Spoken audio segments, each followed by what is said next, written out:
کہہ دیجئے، کہہ دینا ہے، رکنا نہیں ہے، خاموش نہیں رہنا۔ خاموشی حق، یعنی خاموشی جو حق کو ہے اس کو نہیں چھپانا، خاموشی سے حق کو نہیں چھپانا۔ قل افغیر اللہ تامرونی اعبد ایھا الجاہلون، اے نبی صلی اللہ علیہ وسلم ان سے کہو پھر کیا اے جاہلو، تم اللہ تعالیٰ کے سوا کسی اور کی بندگی کرنے کے لیے مجھ سے کہتے ہو؟ اللہ تعالیٰ کو چھوڑ کر، اللہ تعالیٰ کو ایک طرف کر کے تم بڑے ہو جاتے ہو، تم خود اس مقام پر آتے ہو، تم مجھے حکم دیتے ہو، تم مجھے مشورہ دیتے ہو، تم اپنے آپ کو اللہ تعالیٰ کے مقام پر رکھ لیتے ہو۔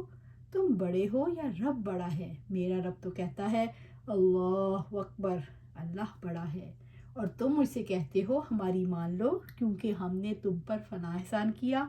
یہ مسئلہ ہے کہ تم مجھے حکم دیتے ہو عابد، کہ میں غلامی کر لوں، میں مان لوں، میں بک جاؤں، میں اپنا ایمان بیچ ڈالوں، میں اللہ تعالیٰ کی فرما برداری کو چھوڑ کر اللہ تعالیٰ کی نافرمانی کروں، میں تمہاری مان لوں، میں تمہارے طریقے کو اختیار کر لوں، اللہ تعالیٰ کا طریقہ چھوڑ کے، اللہ تعالیٰ کی اطاعت چھوڑ کے تمہاری اطاعت کروں۔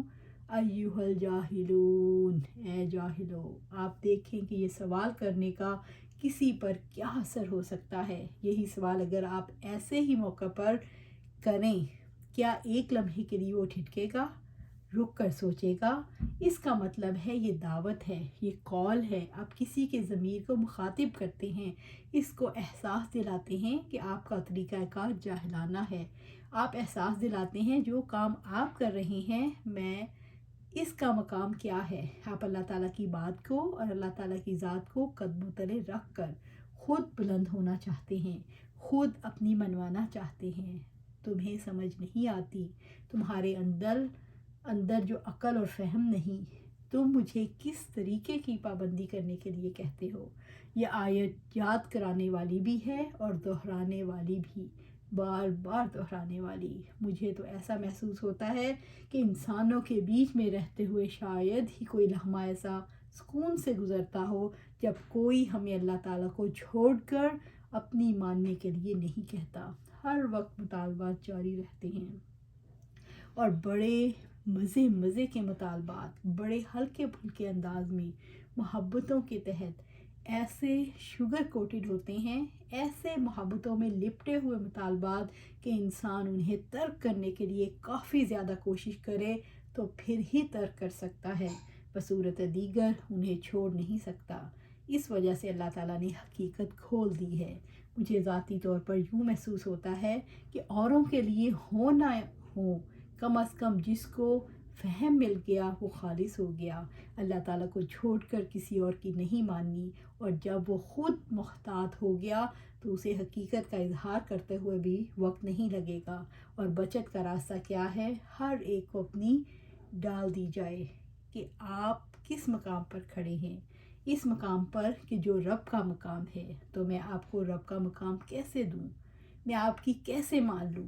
مجھے آپ کی ماننے کے لیے رب کی بات چھوڑنی پڑتی ہے، اس لیے آپ کی بات تسلیم نہیں کی جا سکتی۔ اللہ تعالیٰ فرماتے ہیں اے نبی صلی اللہ علیہ وآلہ وسلم ان سے کہو پھر کیا اے جاہلو، تم اللہ تعالیٰ کے سوا کسی اور کی بندگی کرنے کے لیے مجھ سے کہتے ہو؟ یہ ایک فطری سرزنش ہے، بالکل انسان کی فطرت کو متاثر اپیل کرتی ہے۔ یہ فکرہ اور اس سرزنش میں کیا ہے کہ آپ کی بات، آپ کا مطالبہ جہالت میں ڈوبا ہوا ہے، آپ کی بات ہی ایسی ہے کہ جس سے کراہت محسوس ہوتی ہے، فطرت سے ہٹا ہوا طریقہ اور راستہ ہے۔ اللہ تعالیٰ نے یہ کہا کہ آپ ان سے کہہ دیجئے، آپ اس کا اظہار کر دیجئے، اور یہی بات انسان کے لیے مشکل ہوتی ہے۔ انسان خاموش ہو جاتا ہے کہ میں اب اسے کیا کہوں۔ اللہ تعالیٰ فرماتے ہیں کہہ دو، کہنا پڑے گا، اس کہنے کے بعد ہی فیصلہ ہوگا۔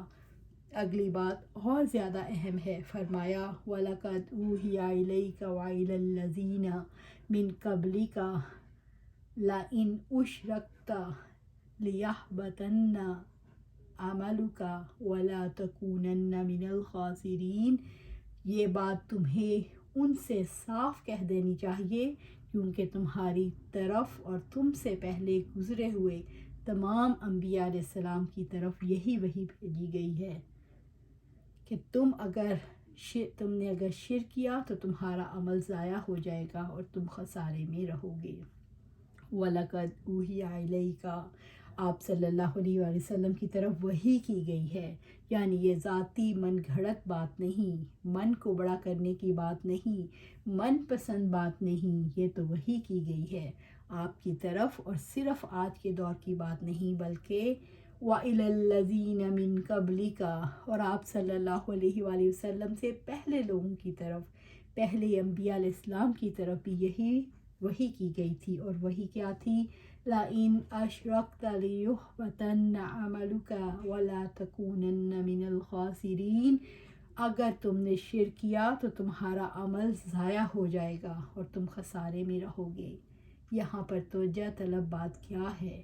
لَإِنْ أَشْرَكْتَ البتہ اگر تو نے شرک کیا۔ شرک کیا ہے؟ کسی کو اللہ تعالیٰ کے برابر ٹھہرا دینا۔ یہ کیسا شرک ہے جو گھر گھر میں اور ہماری آبادیوں میں جاری اور ساری ہے؟ اس کے باوجود کہ ہم مسلمان ہیں، اس کے باوجود ہم اللہ تعالیٰ کے ماننے والے ہیں، اللہ تعالیٰ کو چھوڑ کر کسی اور کی مان لینا شرک ہے۔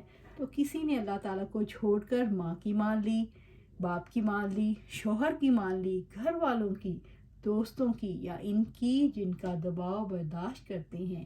اگلی بات تو جو طلب ہے، الفاظ دو ہیں لیکن پوری زندگی پر حاوی ہیں، ساری عمر کی کوششیں ایک طرف اور ایک اشرکتا کی بات کے بعد جو انجام ہے وہ ایک طرف۔